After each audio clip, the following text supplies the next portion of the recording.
Hello, I'm Mary Catherine Sevier, and along with Leslie Collin, I am co-president of the League of Women Voters of Murfreesboro and Rutherford County. On behalf of the League, I'm pleased to welcome you to this candidate forum sponsored by the League in partnership with Rutherford County and Rutherford County Television.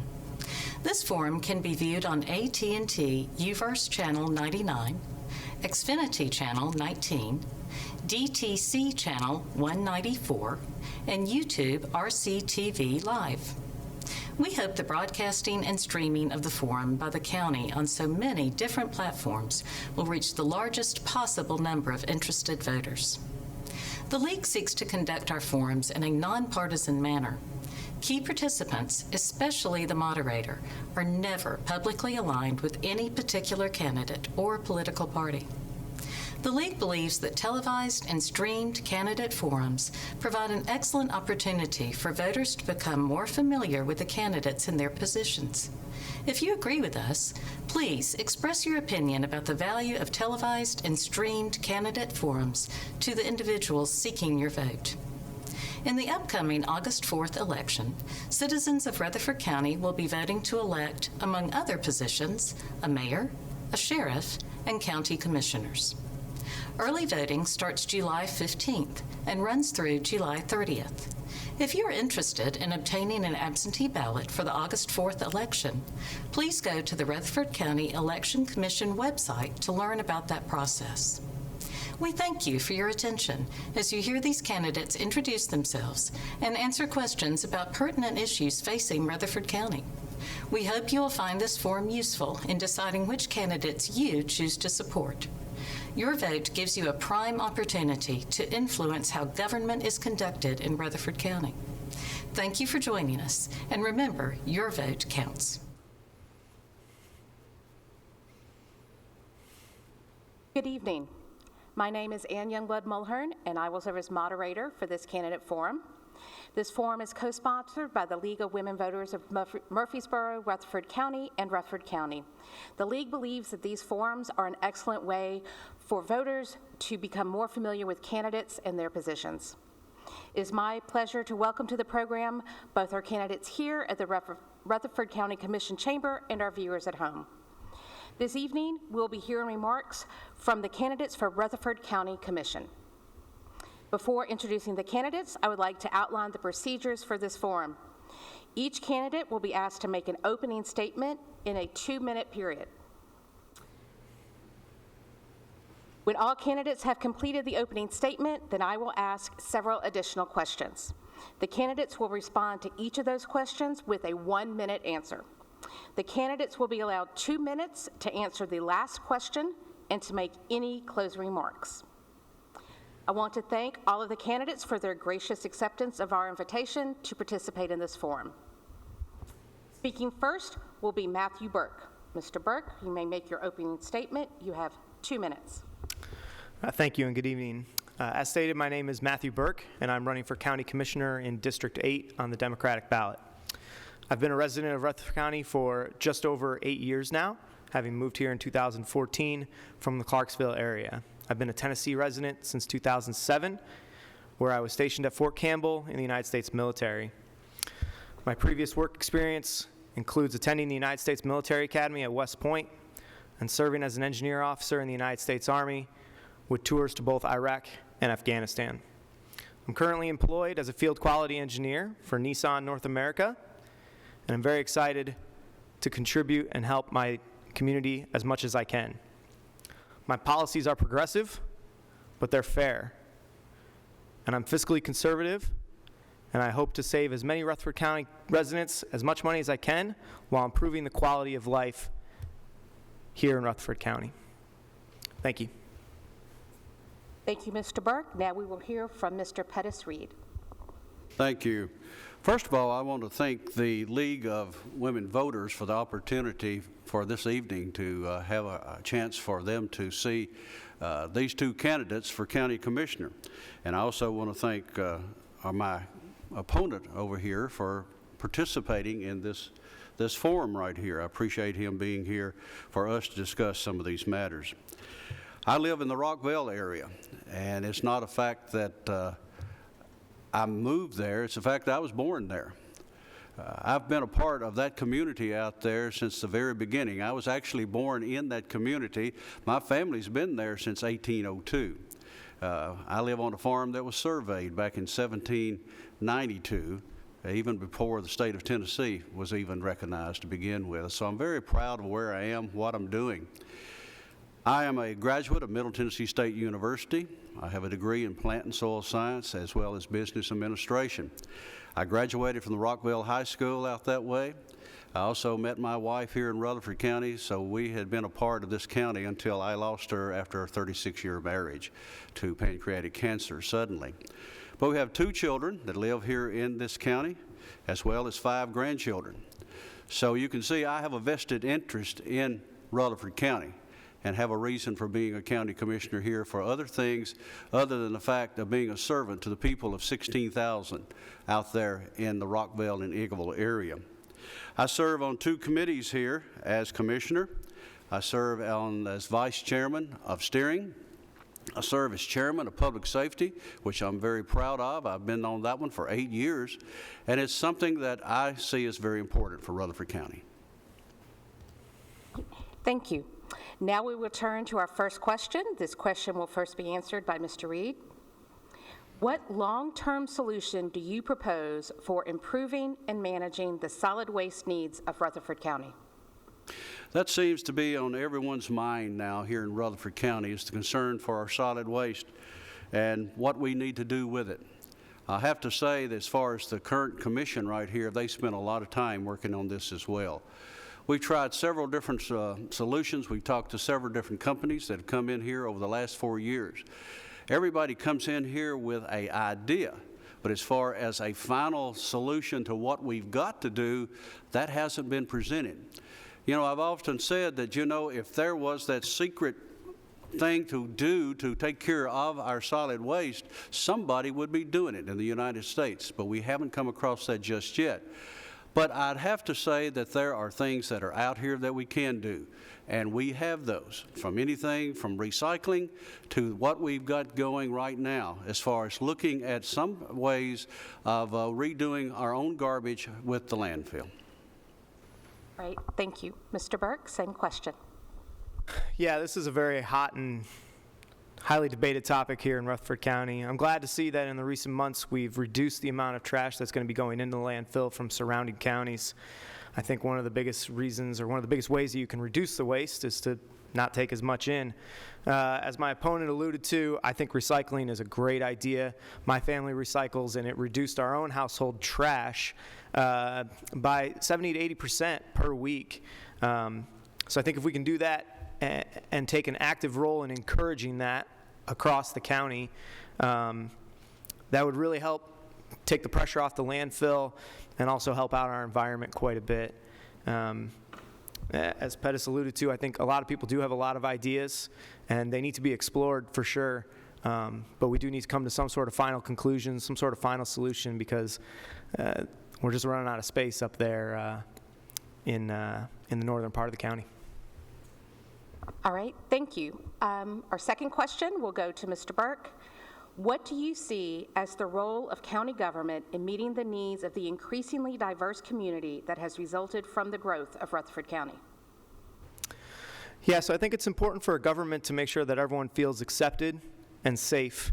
Diversity is obviously a big part of our strength in this nation, in this state, and now in this county. And putting on festivals and movements and things of that nature are all well and good, but the important part is to understand that everyone has their rights and that those rights are protected. I work for one of the largest employers in Rutherford County, Nissan, and we have synergy teams within Nissan that help promote diversity within the business. I would like to see those businesses taking more of an active role in promoting diversity throughout the county. Nashville does a great job of including those businesses and kind of tapping into their resources. I'd like to see Rutherford County do the same thing with the businesses and the employers here in the area. All right, thank you very much. Mr. Reed? Diversity within Rutherford County, as you have mentioned, due to the increased growth that we have, I guess is something that everybody seems to be concerned with in some way. Diversity is not new to Rutherford County. We have had this for many years in everything we've ever done. In county government, I think that we have seen with our employees all the way down to everything that we do as far as sitting in this commission room right here. Diversity is something that we take very much interest in. We work with the equality with all of our employees. We work with something that whenever we try to make any type of changes within a committee, we ask the people of Rutherford County to become involved, and when we do that, we look at any way that we can add improvements to those things. Okay, thank you very much. Next question for Mr. Reed. Tell us what influences your decision-making more, fiscal control or quality of life, and tell us why. When you sit at those tables that you're sitting at right there, you look at both of those things right there. Being a commissioner, you have to very much look at the fiscal part of it.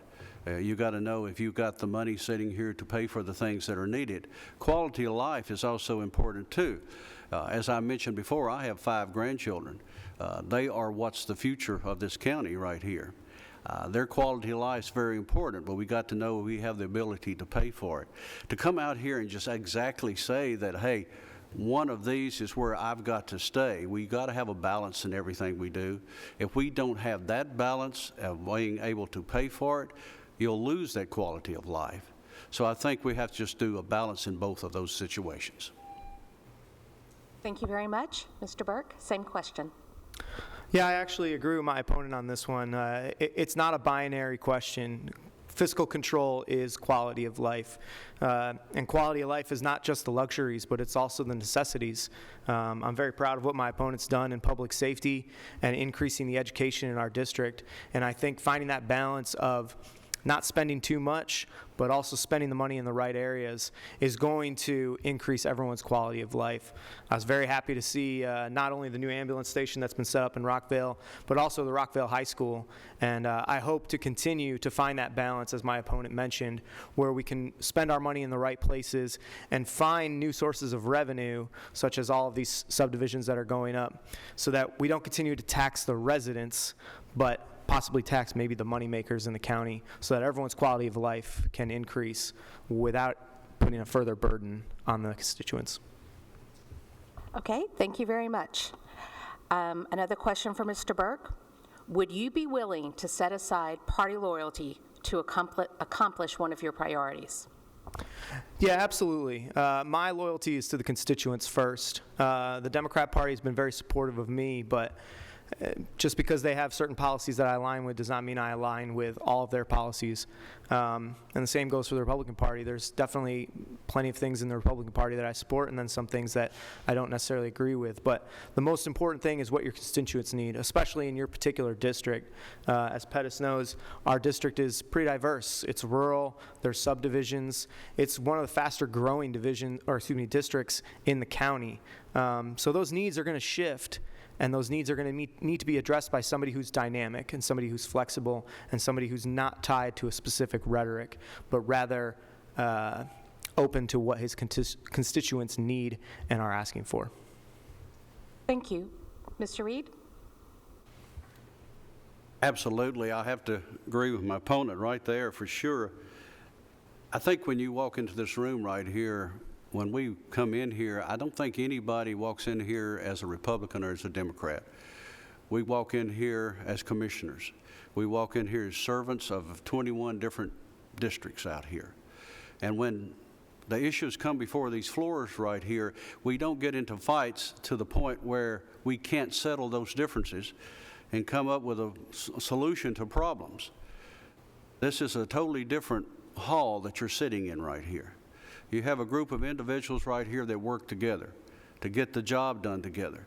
If we don't, it doesn't happen. It goes back primarily to that same situation you mentioned a while ago, quality of life and how we do it. And I think that's pretty much right here. We can't be a party situation when we sit in here.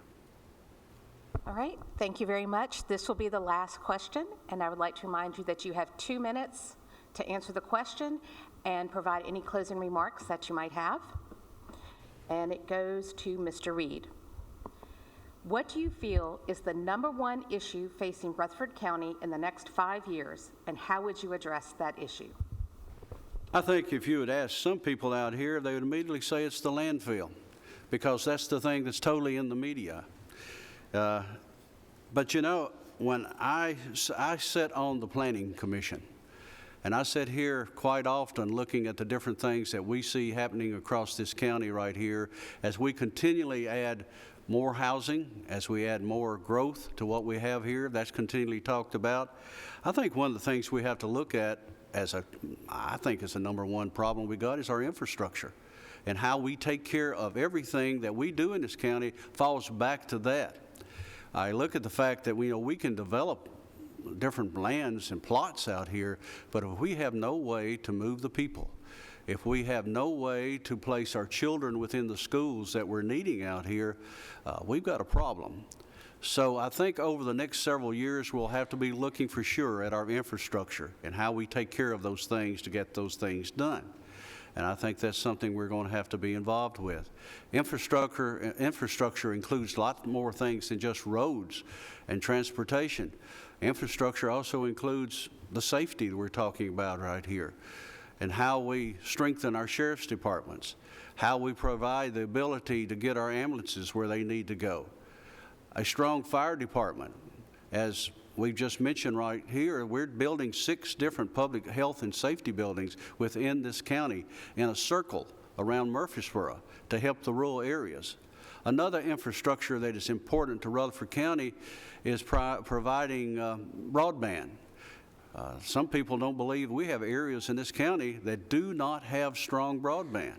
And that's our way of communication. It's just as important now as getting good water to areas. So there are several areas out there, but I think infrastructure is something we're going to definitely have to look at. All right, thank you. Mr. Burke? Yeah, Pettis kind of stole my answer on that one. I kind of think that is actually the biggest concern. You know, a lot of people who've been here, I haven't been here as long as Pettis, but I know just in the last 8 years it's grown quite a bit, and we worry about, are our schools going to be able to sustain this growth? Are the fire departments, the EMS, public transportation, as Pettis mentioned? So yeah, I think the infrastructure is one of the biggest concerns that we need to address. And to Pettis's point, in our district, as you mentioned, broadband is not available. I think one of the things that we want to make sure we preserve in Rutherford County is that we are not an urban county. We are not Davidson County. We are not LA County or New York County. We are a diverse county of both urban and rural. We have farmers just as much as we have office workers. So we want to make sure that we don't put all of our focus into the city of Murfreesboro, but that we're taking care of all of Rutherford County, not just the squeaky wheel, so to speak. So I'm very much in support of taking care of the citizens around Murfreesboro who need that support, who may not be getting those resources that they're getting, and making sure that our kids are getting good schools. Murfreesboro City schools are great, and I think Rutherford County schools are great too, but we want to make sure that we keep Rutherford County schools getting that type of funding that they need to continue educating our future. I appreciate the opportunity to be here today. It's an honor to be in this chamber. I've always wanted to be involved in politics and see what actually happens behind these closed doors. Hopefully we get some more transparency in the future. Sometimes I feel like the electorate may not have the easiest access. I know everything's public, but it's been an honor here, and I'm definitely going to go back to my district and let them know how great it was to be here, surrounded by these great leaders in our community. Thank you. Thank you. On behalf of the League of Women Voters in Rutherford County, I want to thank the participants in our forum today. I also want to thank Rutherford County Television for broadcasting the forum tonight and making it available for later viewing. I would like to encourage all Rutherford County citizens to vote. Early voting begins July 15th and ends July 30th. You may early vote at any of the early voting locations. On Election Day, August 4th, you will be able to vote at any one of the voting centers in Rutherford County. To find out which location will be best for you, or if you are interested in applying for an absentee ballot, please visit the Rutherford County Election Commission at election.rutherfordcountytn.gov. Also, don't forget to check out vote411.org, an online voter guide developed by the League that contains more information about the candidates we heard from tonight, as well as other candidates running for office in Rutherford County. Please vote in this election and help determine who will sit on the Rutherford County Commission. I'd like to close this evening with a round of applause for both of our candidates.